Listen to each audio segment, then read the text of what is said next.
Let go of the shore and let the water carry you.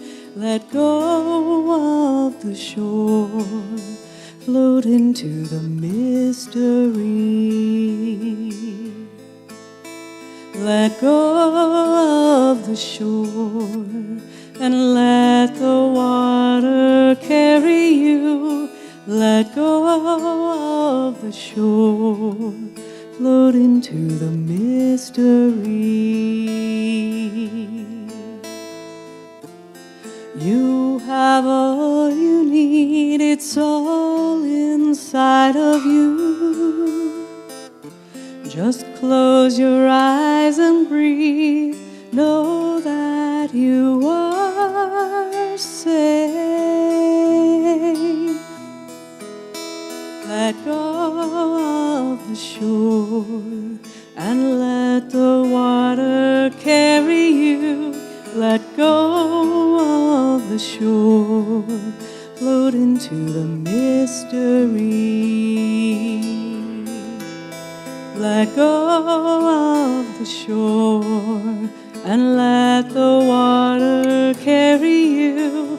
Let go of the shore, float into the mystery. No need to make a plan, your heart will be your compass. Lift up your sails in faith and trust that you'll arrive. Let go of the shore and let the water carry you. Let go of the shore, float into the mystery. Let go of the shore and let the water carry you. Let go of the shore, float into the mystery. Float into the mystery.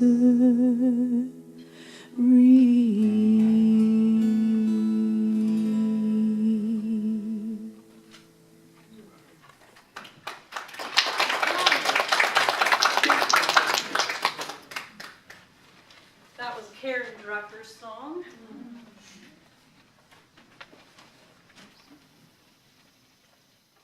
And that is also the title of my message today, partly, Let Go of the Shore and Dare Greatly.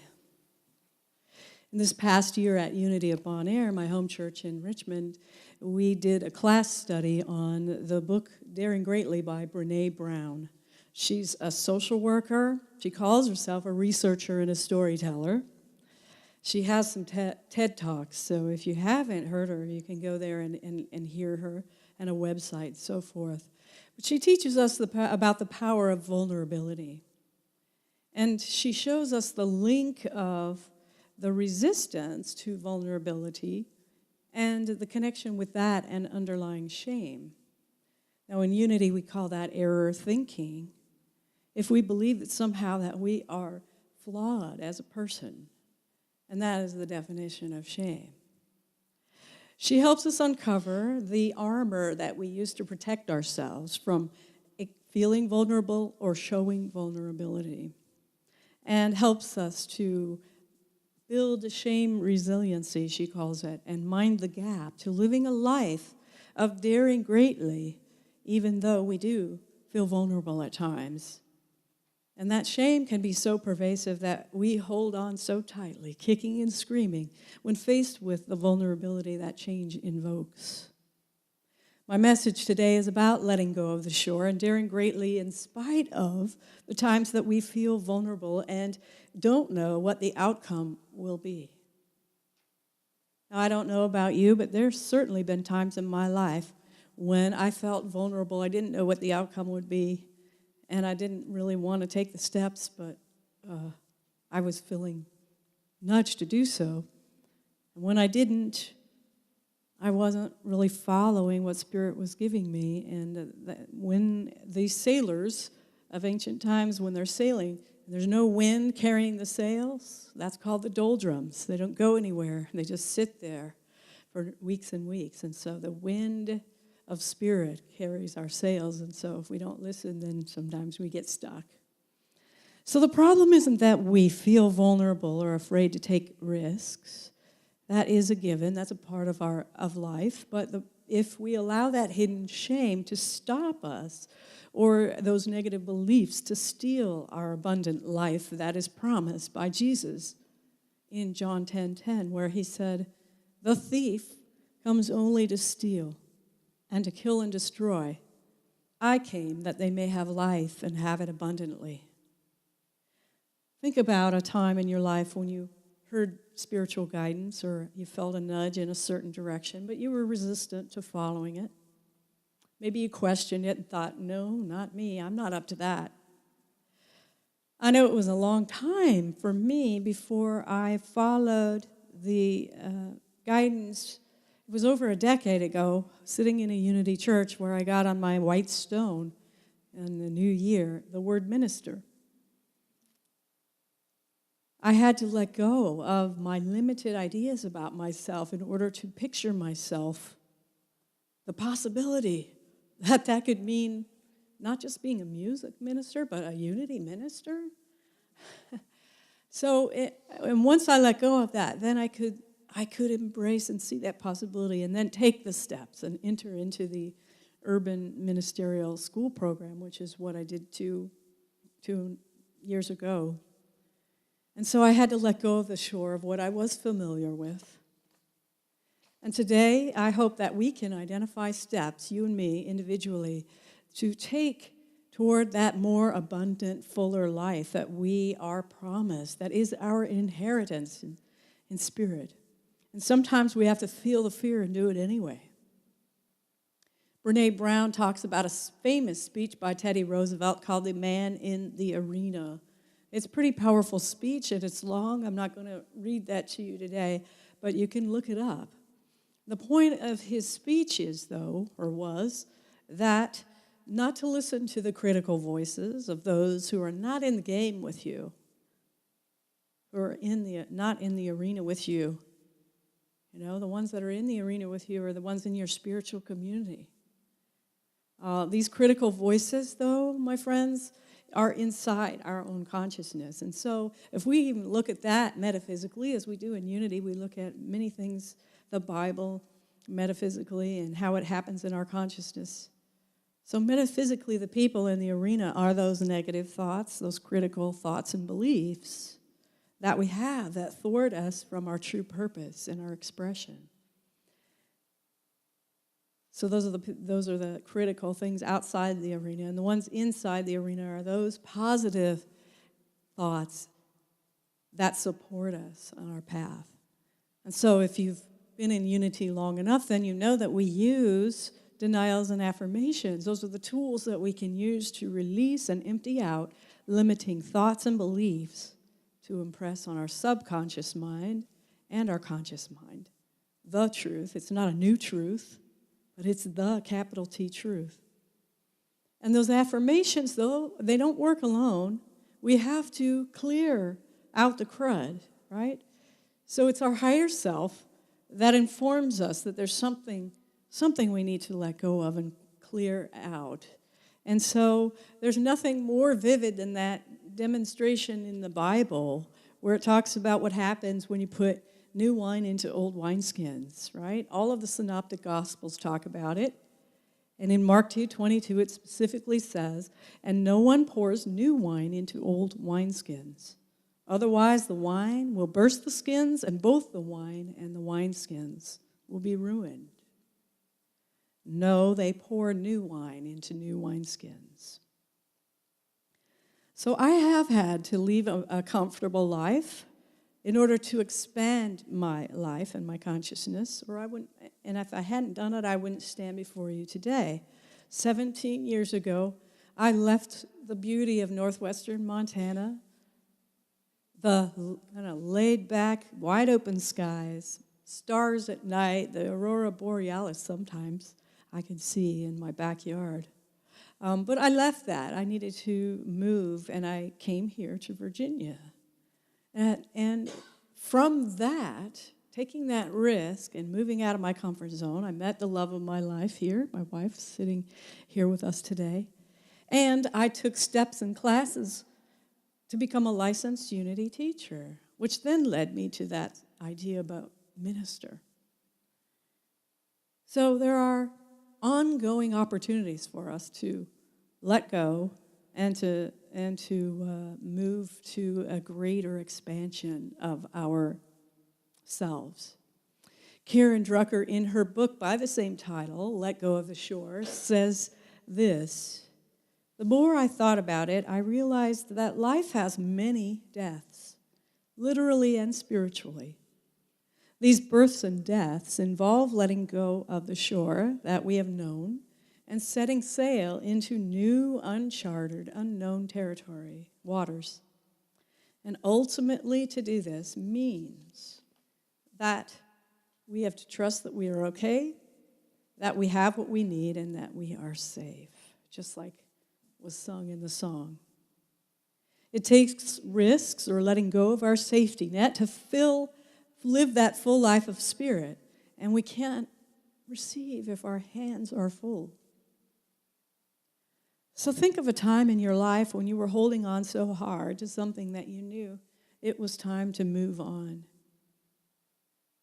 It might have been a job, a new job, a relationship. It might have been an addiction, into recovery, moving into a new place, retirement, something that you felt was time to move on for a better quality of life. And there were certain steps that you took. And then there were certain blessings that came out of that. So those of you who don't have a piece of paper and pen, this is a time where we're going to use our paper and pen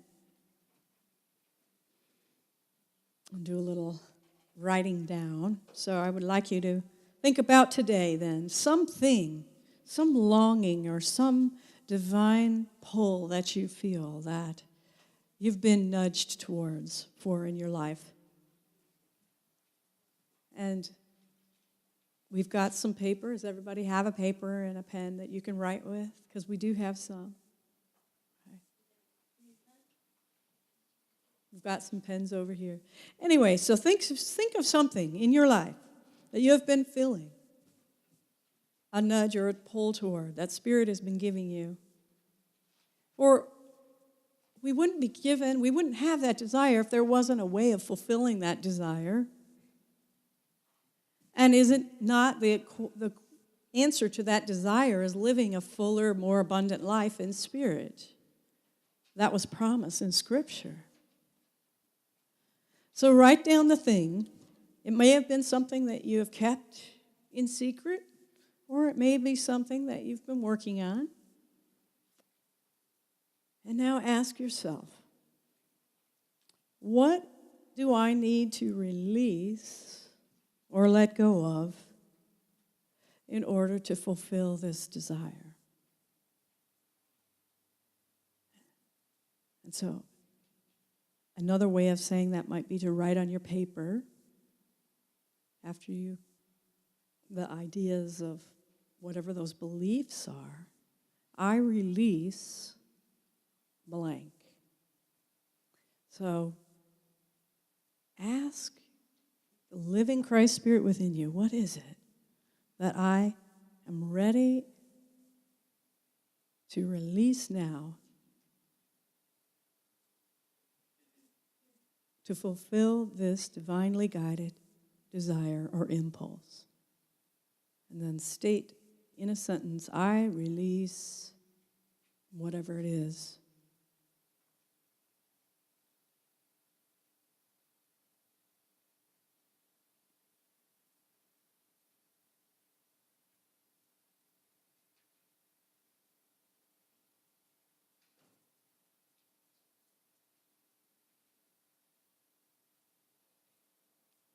And then after you've filled in that sentence, I release, what are 3 things that you can do today to move toward that goal.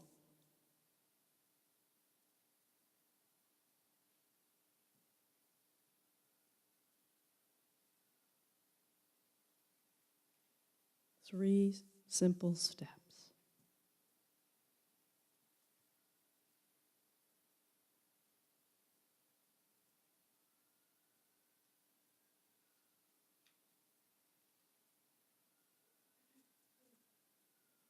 And whatever is left over on that from that list today, you can carry it over to tomorrow, or you can do a new list. What is tomorrow? What are 3 things today that I can do to move toward my goal or dream?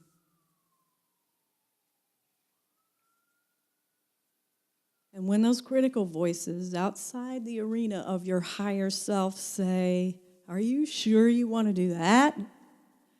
Or, I don't know, that's just too hard. It's too hard. We can do a denial and say, "I give this thought no power. God is my power. Yes, I can and I will."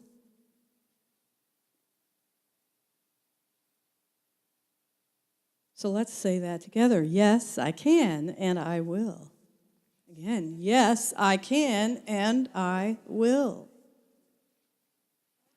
I used to participate and lead fire walks in the 1980s and 90s.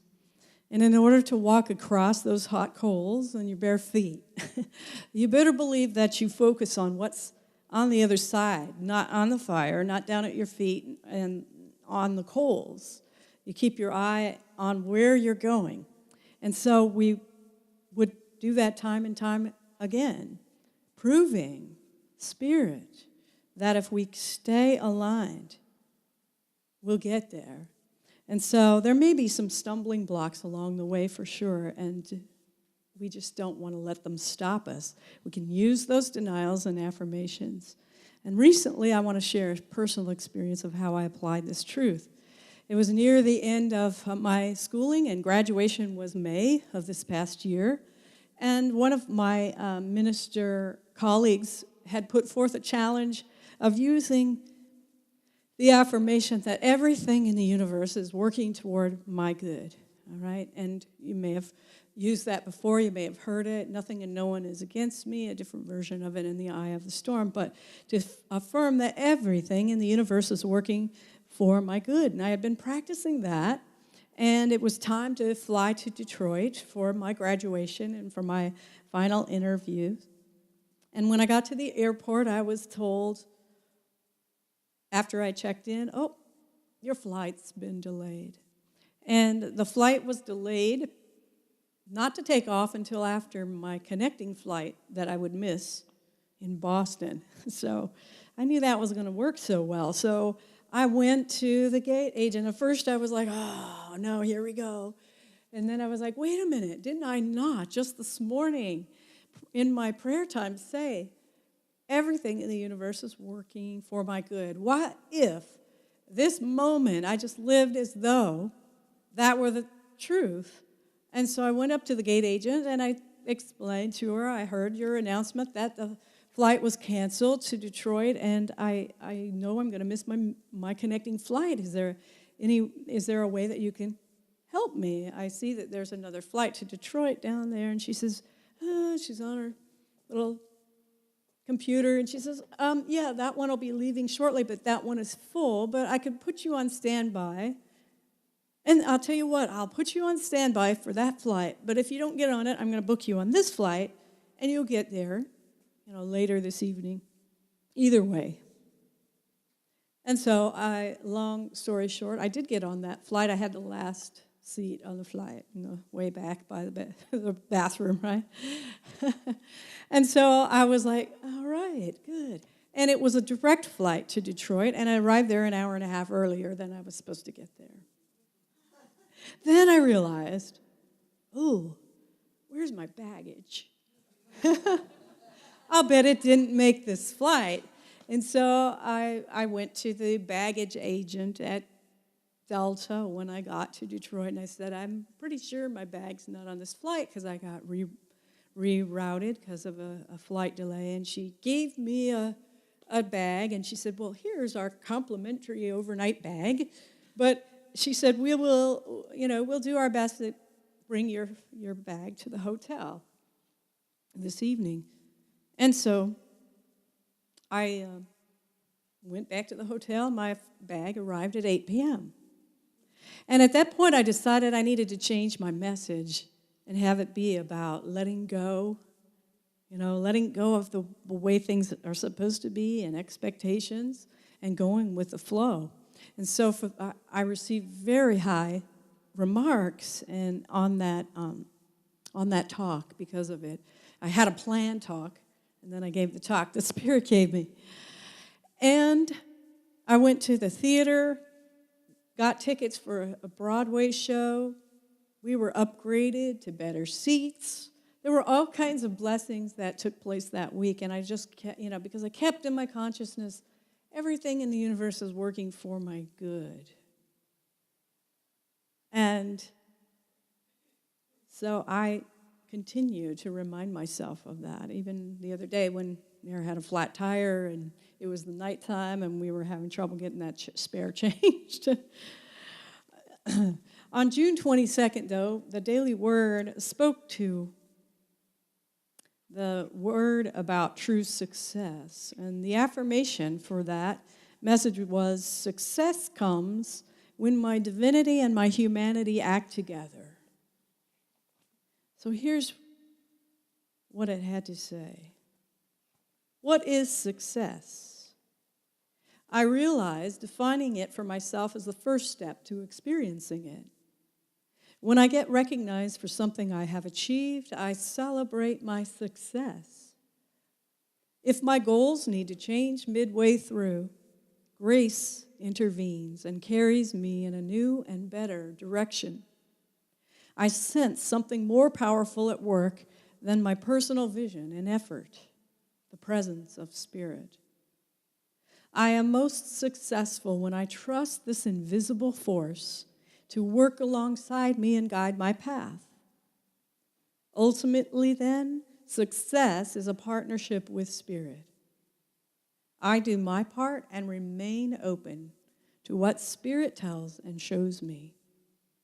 I am most successful when I allow my divinity and my humanity to act together. Success comes when my divinity and humanity act together. Now, as I mentioned, or was mentioned maybe in my bio, I used to work for a company called High Challenge Incorporated, and we did ropes courses, which are experiential opportunities for people to go outside their comfort zone and do things like climb heights of a tree on belay and do blindfolded walks, following a rope, do partner events and all kinds of things. And every day that we took a group of people through the ropes course, my boss would share this poem called Risk, or To Risk, by William Arthur Ward. So I'm going to share it with you now. To laugh is to risk appearing the fool. To weep is to risk being called sentimental. To reach out to another is to risk involvement.